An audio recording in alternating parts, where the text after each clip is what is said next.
Hey everyone, hi, welcome back to my channel. Today I am going to be talking through a LibGuide, which is a shortened term for library guide.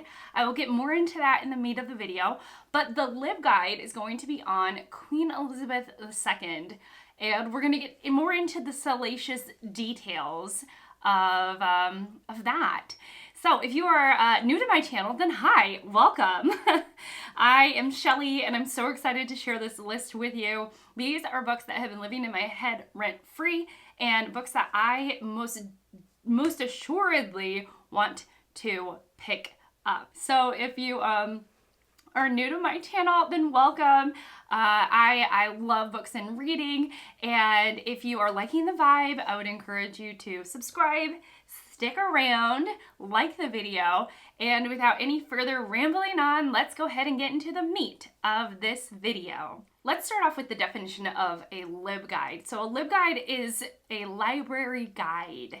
Often a librarian will put together a list of curated and useful, authoritative resources that is focused on a certain subject, and the guide is made for patrons and to help patrons with a starting point in a certain subject or topic, in that it could even be like a curated list of databases that one might want to start with when researching historical topics. And it could be something super broad like that, or it could be something like the best children's picture books on the civil rights movement. It could be something super focused like that. But typically it's a librarian produced for patrons as a guide, a starting point for them with authoritative, credible resources on that topic. The reason why I mention it is because I myself am a librarian. I have my master's in library and information science. Though I don't use it right now, my library skills, except for as a patron, because right now I'm working as a teacher. But I loved this part of my coursework, putting together lists. I love lists. So this is essentially a list on Queen Elizabeth II's rule in England. I'm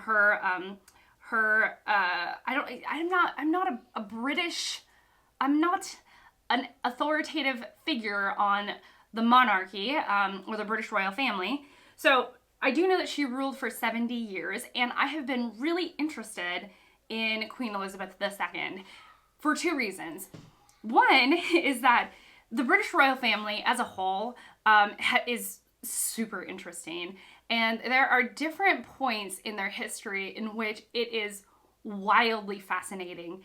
And in a lot of ways, as a reader, as a learner, for me at least, I kind of want to focus in on a particular portion of their history, because you could go Plantagenets, you could go Tudors, there's all these different directions. And I know some people are like Tudor people, they love reading about the Tudors. Some people are like War of the Roses people. Some people there's just different facets of the British royal family that grip readers, learners. And for me, I was like, I think a good starting point is the British royal family, Queen Elizabeth II. Because she very recently passed, and she ruled for 70 years, which is wild. I mean, she ruled for, she was queen for, because monarchy, a little bit of the system is different now.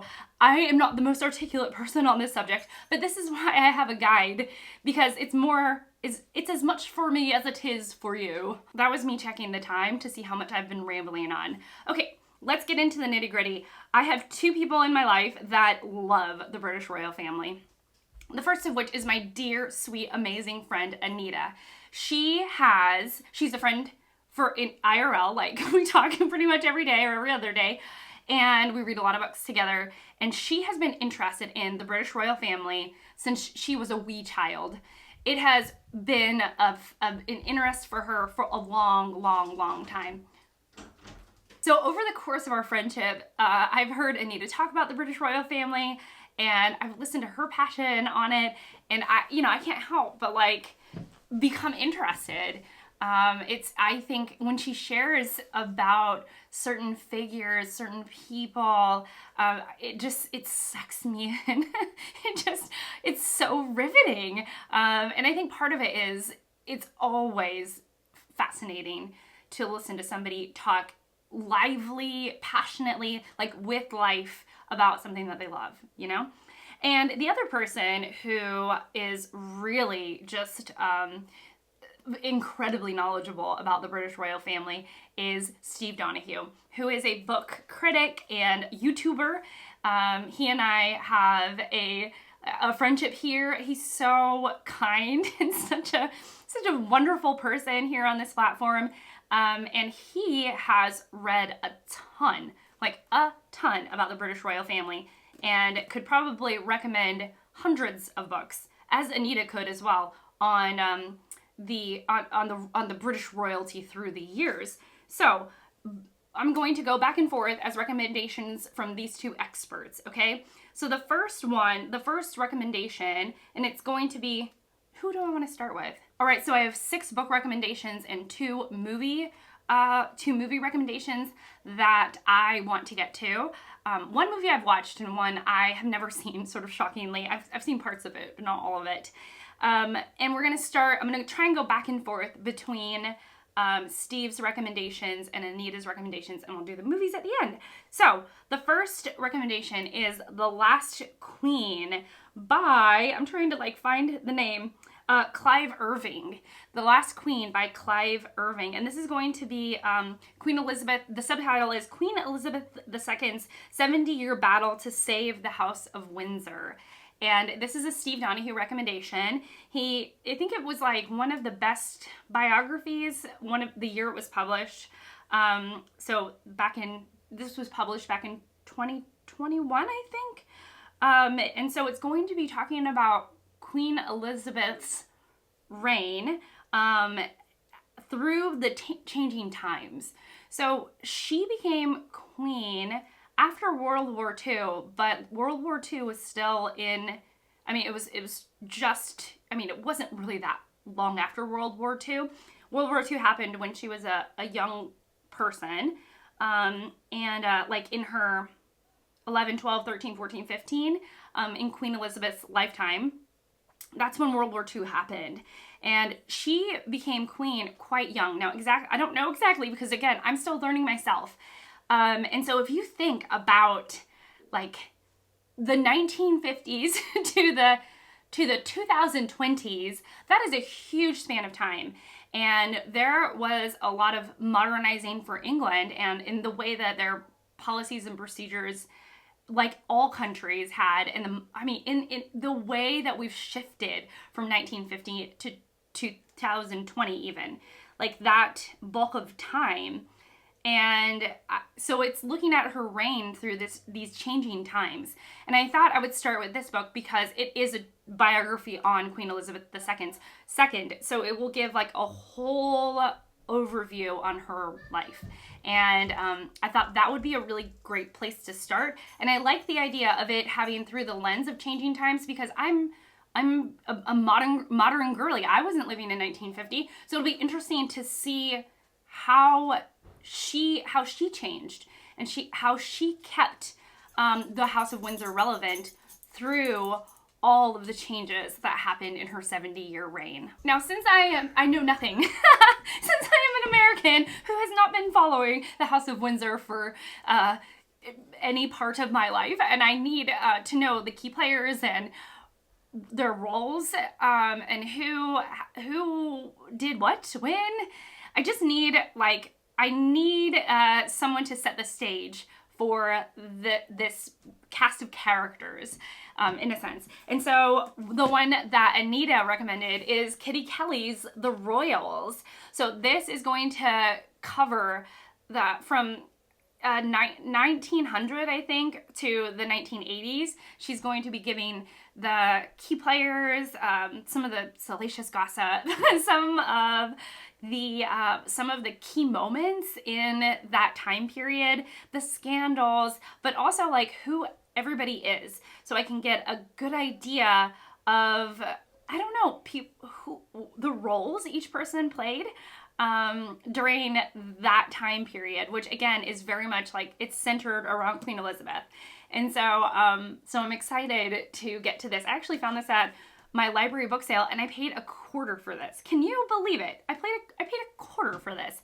So I'm excited to get to this, and as I am with all these books. But I think this will give me less, perhaps from what I gathered reading about this book, I'm going to have less of a focus on Queen Elizabeth II and more about the family at large, which is why it's the royals, you know.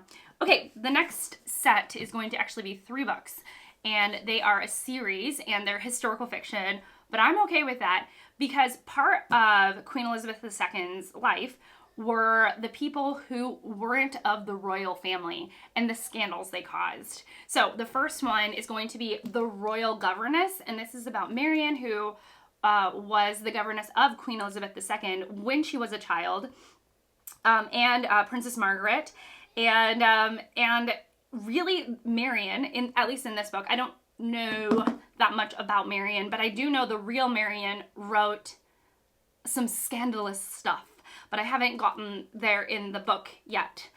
This is historical fiction. I don't know if I mentioned that already, but I'm okay with historical fiction in this list because I think you can learn a lot from historical fiction books as well as nonfiction reads. So anyways, Marianne, she was the governess for Queen Elizabeth II and Princess Margaret, starting when they were quite young. And shockingly, Marianne truly came from very humble roots. And her journey to getting the position that she had, what she did with the power of her position, sort of knowing the ins and outs of the royal family, caused quite the scandal. And I'm about 60% through this. I have this, and actually I'm reading it on my Kindle, and it's going really well. Now, this is the Wendy Holden's Royal Outsiders series. This is the first book in that series. They're all, I think, in a way, they're loosely connected because you're following Queen Elizabeth's reign and the scandals within, like, the scandalous people within her reign. So the next one is about, that's right, the middle book in the series is about Wallace Simpson.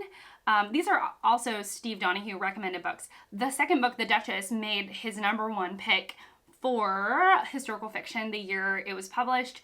And then so Wallace Simpson is an American who sort of very scandalously got herself involved, got her teeth into the royal family, and it caused all kinds of scandals. She, from what I know, was a terribly unlikable person. And The Dutchess, the middle book in the series, is about her. There has been tons of biographies and books written about Wallace Simpson because I don't know if I think she's an American socialite, again, who really got her claws into the British royal family, and it caused a lot of ruffled feathers in their during that time period for which she was involved. So Wallace Simpson is the middle book, and again, if I like it, then I might go on to read some like biographies about her because she sounds like a really controversial figure. And then talk about controversial figures. The third book in Wendy Holden's series is The Princess, and it is about Princess Diana. And Princess Diana, my gracious me, from what I've known about Princess Diana, because she passed when I was a little girl, but you know, it's like she was really the victim of the family, and it was her fame was what in a lot of ways like caused her death, and it was like I had thought of her in this like beautiful light, like Princess Diana, Princess Di, beautiful fashion, wonderful mother. Like she was the one that was victimized by the family. And little did I know, much to my surprise, that there was another whole narrative, a whole different narrative about Princess Diana. And I was delighted to find out. I heard about a lot of it from my friend Anita, who's got very strong opinions about Princess Di. And so I was like, well, I want to know more about Princess Diana. And so she recommended me, one second. She recommended to me the Diana Chronicles by Tina Brown. Now, this is supposed to be like the most readable, the most, like the real kind of nuanced inside scoop about Diana's life and who she really, really was. And it's supposed to be immensely readable and immensely enjoyable. And so I was like, I don't know much about Princess Diana, but I do know that she is a part of my, like her iconicism is part of my childhood. And so it'd be really interesting to get that perspective on Princess Diana. And then that will transition us perfectly into the movies.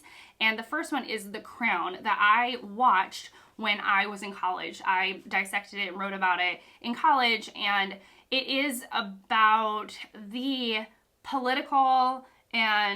political decision of what to do after Princess Diana's death, considering that she had divorced her husband and was not necessarily a part of the British royal family, but also kind of was. As I'm talking about it, you can see the complexities because she was the royal son's mother, but she wasn't married within the family anymore.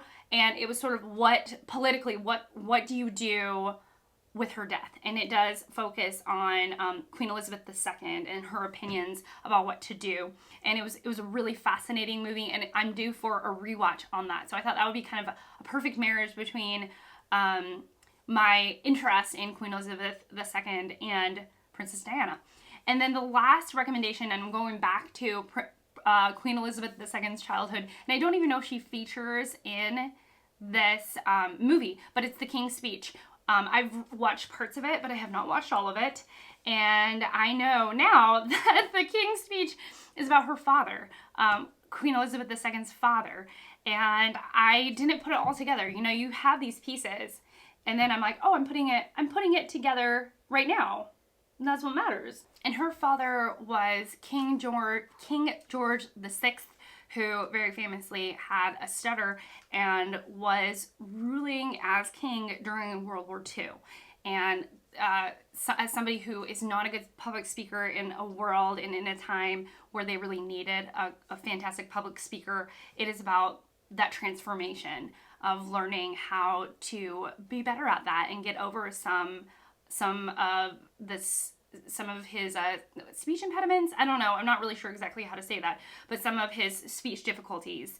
And I know my parents love the movie, and I have, again, watched parts of the movie, but I have not watched the whole thing. And I was like, oh my goodness, this will tie in perfectly with my LibGuide on Queen Elizabeth II, because that is her father. And we might be able to get a glimpse of her childhood, or get a better idea of who she was raised by watching that movie. So this is my put together guide on Queen Elizabeth II, where I would want to start. I think there's a great balance between entertainment and sort of not academia, but like biography and entertainment, and the gossipiness of the nature of this topic. I think it's going to be great.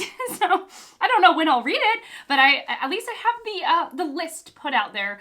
If you have any recommendations for me, please let me know. I'm very interested in this topic. Books on Queen Elizabeth II, or people that played key figures during her rule. I would love to hear that. And otherwise, thank you so much for watching. Thank you so much for being here and spending this time with me. I will see you all in my next one. Bye!